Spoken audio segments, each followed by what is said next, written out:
that we have empirical evidence that the Labour Party's fortune have actually improved since the last general elections, that we're in a far stronger position today than we were going into the 2023 general elections.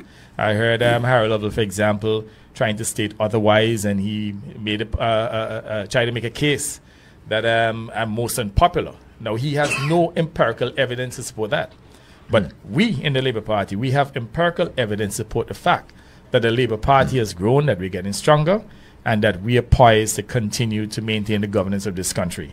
And when we analyze, in fact, maybe the next issue we can transition into, the plethora of projects. In fact, Jupiter started to line them up, Jack. Yeah. Because when I hear people like Baldwin Spencer, a failed prime minister, now trying to rewrite history and tell the people of Antigua and Barbuda that he has done so well, that we had such a wonderful term under the UPP when they couldn't even grow the country's economy. True. There's really one significant year of growth that the UPP enjoyed, and that's leading up to Cricket World Cup.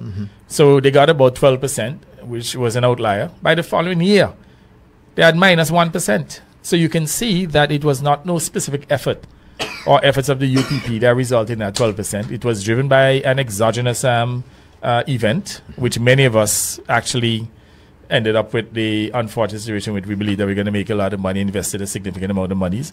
I would have said, for example, I see the two of you smiling when you say that. In my case, I took up over $3 million and built out 21 rooms at Painters. I didn't get one single guess for Cricket World Cup 2007. But again, what it did is that it created this, let's say, false sense of growth in the sense that it was not sustainable.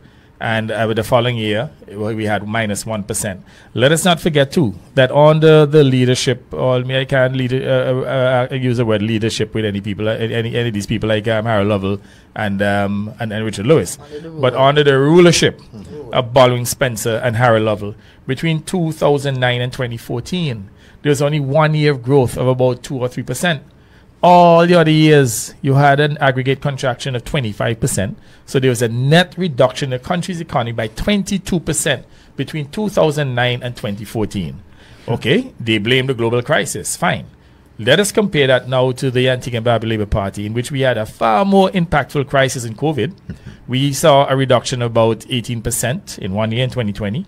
But we came back with a bang. We actually bounced forward to the extent that we've been growing the country's economy by an average of 8% per year, to the extent that by the end of this year, this country's economy will be about $6 billion. Now, if when the UPP was in office, the economy was about $3.2 billion, and today on the Labour, in our 10-year period, that it is now, by the end of this year, will be $6 billion, growing by $2.8 billion, how can anyone reasonably argue that the UPP has outperformed my administration? In fact, I'm going to go further.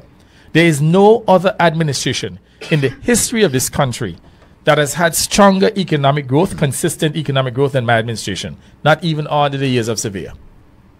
And that's a fact. And then when we go through those projects, you will see the type of activities that have taken place in the hospitality sector in particular. You would have observed, for example, the various private developments in which you have all these luxury villas costing between $10 million US to $50 million US. You will see how they have actually built out over the years on the Labour Party. All that would have contributed to the growth and development. There's practically full employment in this country at this point, because barring maybe some little pockets of employment, we can get workers in certain areas. Little pockets of unemployment. Yes. Pockets of unemployment. For example, certainly for construction, we have a shortage of construction workers. And just today, I spoke with Turner at National Housing.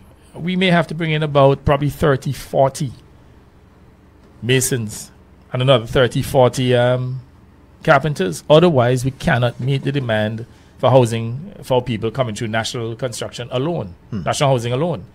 So it's not that we want to bring in people, but the need is such that right now, and the paucity of available labor is such that we now have to employ individuals from within the region, probably as far as the Dominican Republic. Even Mexico, for that matter. Our first option will be within CARICOM and CARIFORUM, but we may even have to go as far as Mexico now to get skilled skilled men to support the construction of these various projects that are taking place. I mean, let us not forget, under the UPP administration, Knuckle block was rammed with young people every day in the block. You can't find nobody there. Today, who you think took them off the block? My administration. In the hotel sector, they have a shortage of workers. In fact, right now, a large percentage of the people who are working in the hotel sector are people from within the region. I would have shared with our listeners last week that when we went to the Sheikh Halcyon Hotel last week, Royalton Sheikh. There's several of them who said to me, including a particular lady, she came here about, 3 months ago from Dominica, and she working. So right now as it stands, we're in a very, very good position. And I believe that a lot of the issues that affected us going into the 23 elections, they have been reduced or removed to some extent. So for example, unemployment would have reduced significantly. The issue of high cost of living would have reduced. You also have high petroleum prices reduced. We are working on the roads. We are improving the water supply. So the irritants that we have had going into the last general elections would have been reduced. Now, some of the lies now have been totally removed.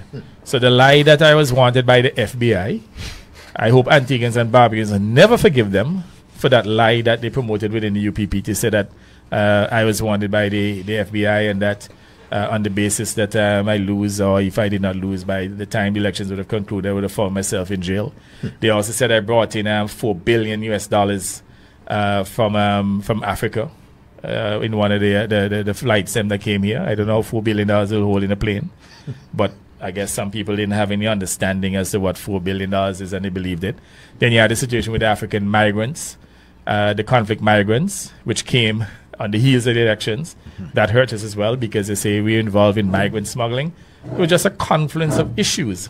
And to add to that, we also had some candidates that the people just did not want.